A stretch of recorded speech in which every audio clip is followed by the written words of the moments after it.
Hey everybody, it's me, Angela Walters, and I'm Joni from Build A Quilt, and we're excited to share with you Block 5. Block 5 is where we really embrace our love of the 2.5-inch square. Look at those cute, itty bitty, teeny weeny quarter square triangles. I can't wait to see just how much fun you have piecing that.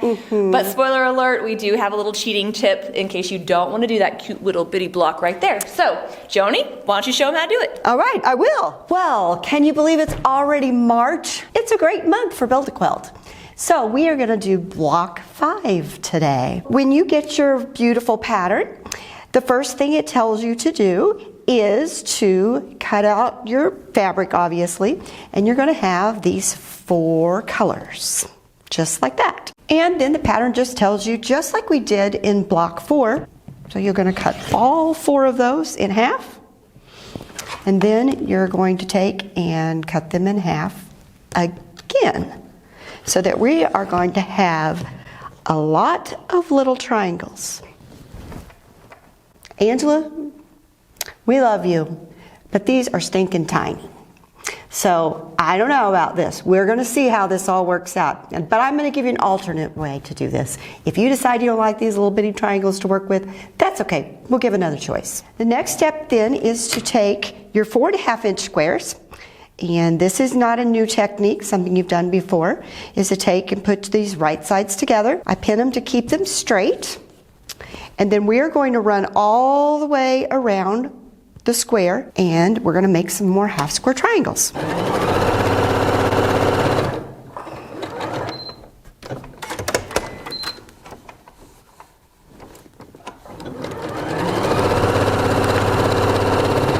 So now we've stitched all the way around.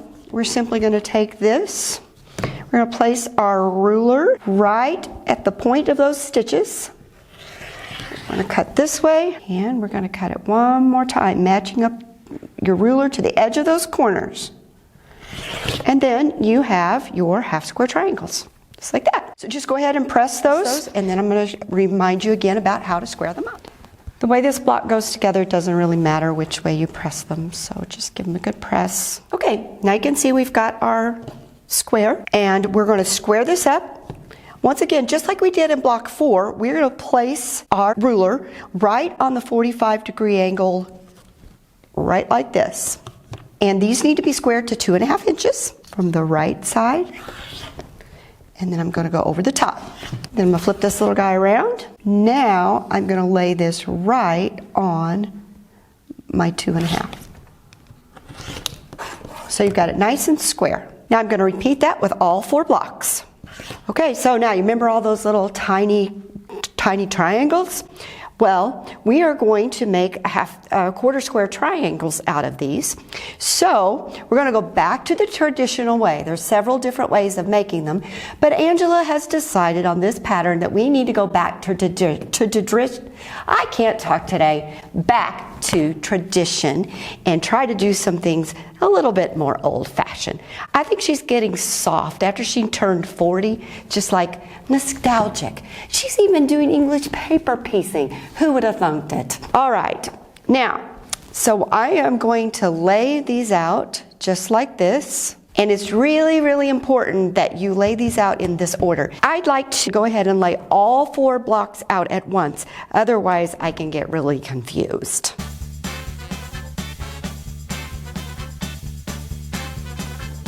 The other reason I like to lay these out is because I constantly get interrupted. I don't know if you all have that problem or not, but mostly my husband is retired and it's him that interrupts me.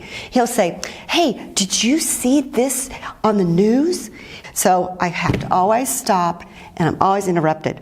So now what we're going to do is we're going to take and we're going to flip these just like this. I don't mean to interrupt, but we have so many emails on Build A Quilt that I just can't get to. Do you have time to?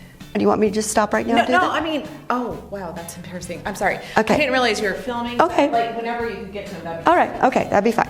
So, as I was saying, Joni, we're going to... Joni, look what I did. English paper piecing queen right here. Oh look my how gosh, beautiful that is. that is beautiful. I mean, to be fair, that's about all I'm going to probably end up doing, but... Ooh, it's even in handiwork. Are you team handiwork? That's really pretty. That triangle might actually work. Hey. Oh my goodness, now I'm all messed up. Put that back together again. Yeah, no, it's okay. No, she's right here. I mean, you can take a phone call right? I mean, not a big deal, right? Angela really wants me to get this filming done. Yes, I am grouchy today. Thank you very much. I had the idea. Build a quilt English paper piecing. It could be epic. You can make all the samples in all 3 different colorways. I'm gonna go write that down before I forget it. Goodbye. Goodbye. Okay, so see, we get interrupted all the time around here. Well, let's put these all back together again.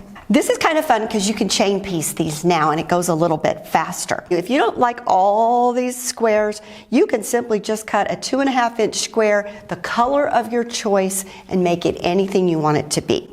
But I simply take these and fold them over like this. And I'm just gonna, no pinning necessary. You can just line these right up and we're just gonna put them right here.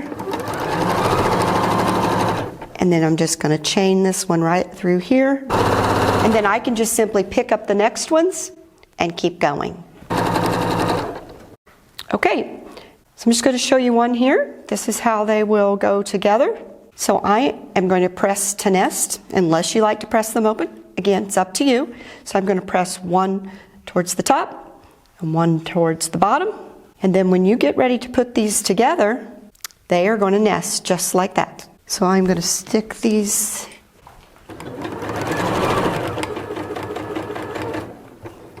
So now we've got this cute little block, pretty 4-square. We're going to trim this now to a big 2.5 inches. I mean, I don't know where she comes with these little pieces, but that's okay. We need a challenge, right? When you go to trim these, it seems to be just a little bit harder when you've got so many seams going on. So just be a little bit more careful. And again, you're going to line that up on the diagonal line. Pull it back just a little bit so you're not right on that 2.5. Going to trim this one and this one. You'll know how to square up blocks by the time we get all this Build a Quilt done, that's for sure. And then go right there again, nice and straight. And you have a great little 2.5-inch block. Just repeat that 4 more times.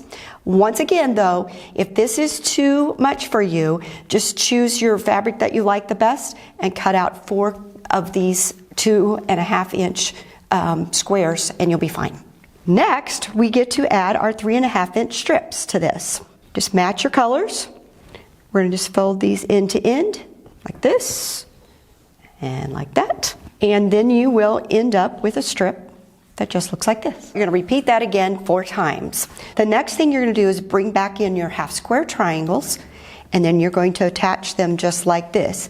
Important again to do the right order, so you're going to match your colors up and make sure that you lay your diagonals going the right way so they'll have the correct angle. The next section is our center block assembly, and it is so super easy. At least when she gave us those dadgum little triangles, we had got the middle parts easy. So all you're simply going to do is stitch these like here, fold them back over, press them, stitch the other side, and voila, here comes your beautiful center.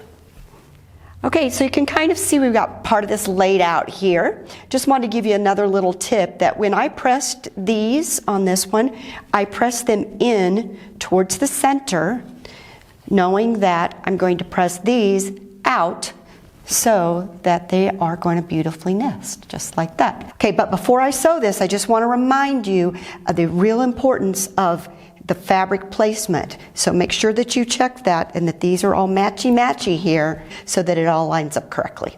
And just another reminder that if you don't want to take the time to do these in the middle, you could simply put another color fabric, this color, or maybe something from your Oops kit, whatever you like, just put it right in there, replace that, and then you don't have to hassle with all that. So I'm going to sew it all together and show you what it looks like when it's done. Okay, so now we have our beautiful block 5, and if you have any questions, feel free to email me. Happy March, and we'll see you back in April.